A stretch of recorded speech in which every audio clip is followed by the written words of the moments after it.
How you doing? Nico. Tyler. Tyler, how you doing? Hey, Tyrel. Nice to meet you, man. Oh, it's actually Tyler, but... Oh, sorry. No. I really appreciate you having me. No, man. A friend of Johnny's, a friend of mine. Oh, happy birthday, Steve. Happy birthday! So easy. Nobody knows what that is. Black accent. You know what I mean? Come on. You have to be more specific than that. No? Action! You see, Tyler, you're not the only black man here. Grab his jacket. Give me his clothes. I'm dying! Tyler, never trust the white man. They will let you die in the wilderness. Hey, this is Anthony. Please leave a message.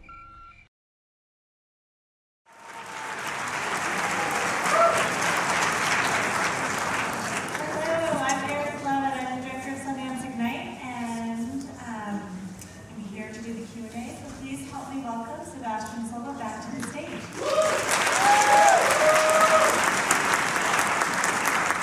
Hello. Thank you for sticking around.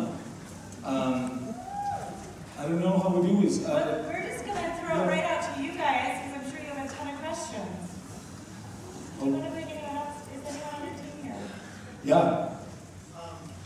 How did you prepare with your cast for the role? How do I prepare with my cast for the role? This was a very unexpected movie I made. I had just I just had an experience with a bigger movie that fell apart, like this Hollywood star pulled out, and I was like, screw Hollywood, man. And then I took a retreat to Cuba with a friend. We went there for New Year's, and that's where we saw this sort of social situation among white, it was like young Americans, and they were all white but one of them, and they were really drunk, drinking rum out of the bottle, the black dude seemed a little alienated and kind of following behind and maybe pretending to be drunker than he was, and maybe it was all in our mind, but it really seemed that way, and like just the fact that the fact that he was black made it like the fact that he was black made it impossible to see that he was maybe just feeling awkward in that moment, and like that sort of ambivalence made me want to decide to make this movie. And like as soon as I got back from Cuba, I called my friends Michael and Chris Abbott and a bunch of other guys. Like a lot of those guys are just friends of mine. Nico is his house, and he's like, if you get my house, I gotta be in the movie. I'm like, you got it. And then it just like somebody mentioned Jason, and I had seen Straight Outta Compton, and I had not considered him for some reason. I had forgotten about his name, and I was like, oh my God, yes, that guy. And I flew to New Orleans and met him, and I met his family and his friends, and we smoked weed and rode bikes and ate pralines, you know. And we really hit it off, and like he totally understood why I wanted to make this movie in the first place, and what did it mean for this movie to be so subtle, you know, because there's been people there. I'm not complaining about any press or anything, but it feels that there are people that seem to be unsatisfied and that they need more of a payoff for this movie. And for me, that was exactly what made this movie special, that there was no payoff, because it's already hard enough. And you don't need to be anybody, you don't need to see anybody being whipped or killed. And yeah, though there are movies with that, and it's also necessary, but this is also necessary because it's a day-to-day thing that I'm from Chile and I live in New York. I've been there for 15 years, but I've witnessed this, and like, it's a burden. And it's a claustrophobe that it seems that American society is living in. But back to the question of the cast. You never have these opportunities to actually take this conversation. It's really why I made the movie, but I'll get back to the cast. Yeah, I mean, that was really it. There was one actor, there was one funny story. One of the actors that I had thought for, Pete, the birthday guy, got really scared that this movie was not going to be directed by a black man. And he pulled out like a week before without notice, and I'm like, no, but that's exactly the point. And then he just, he didn't want to do it, and we had no beat, and I was gonna play beat. And then my Alexis Sabe, the DP of the movie, had worked with Caleb Laundry in the Florida project, and he said, what about Caleb? And I called Caleb, and he flew from Texas to upstate New York, and we started shooting the next day. Yeah.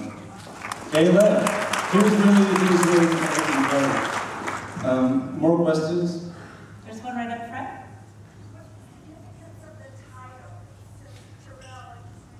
Yeah, what is the significance of the title?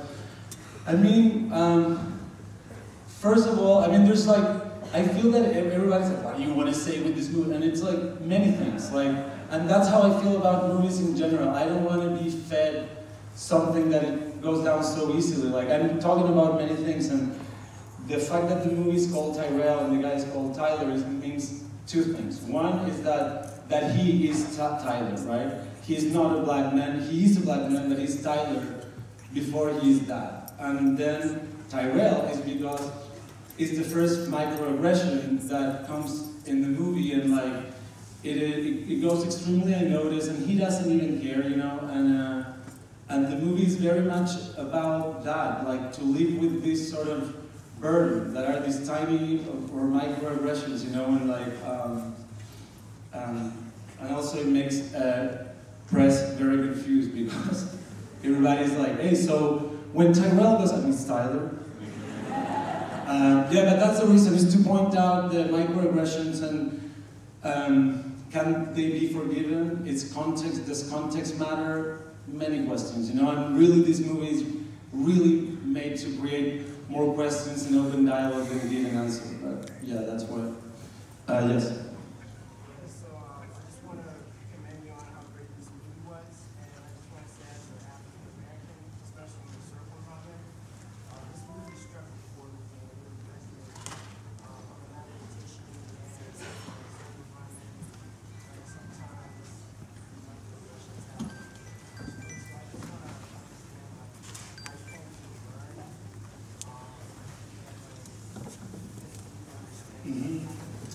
So what's your name?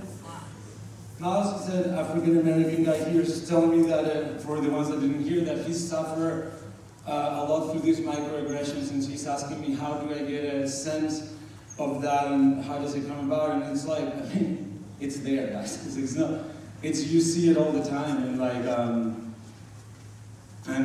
yeah, I mean, that's my answer. I witness it, you know, and it is a big deal, but it cannot be a big deal either, and that's why this movie, that's why Tyler feels so conflicted about it. He does it because, in my mind, when he starts spiraling out of control is when he makes the New Orleans black woman accent, like he overdoes it. He even goes longer with that sentence than everyone else, and right after he does it, he feels like shit. He feels like he maybe betrayed his community, or maybe he feels that he's overreacting. We don't know, right?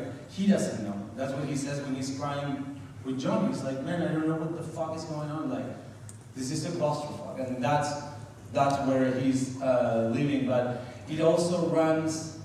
It is not only the white guys. It's also Tyler, who's conflicted and insecure about his own feelings, about how he's feeling. So it's really, for me, it's a movie more about white guys being mean, or like a black dude being victimized, or like, it's really more about like the wound of America, like this wound that it's still so open and maybe will never close, but I don't know, it feels good to at least air it.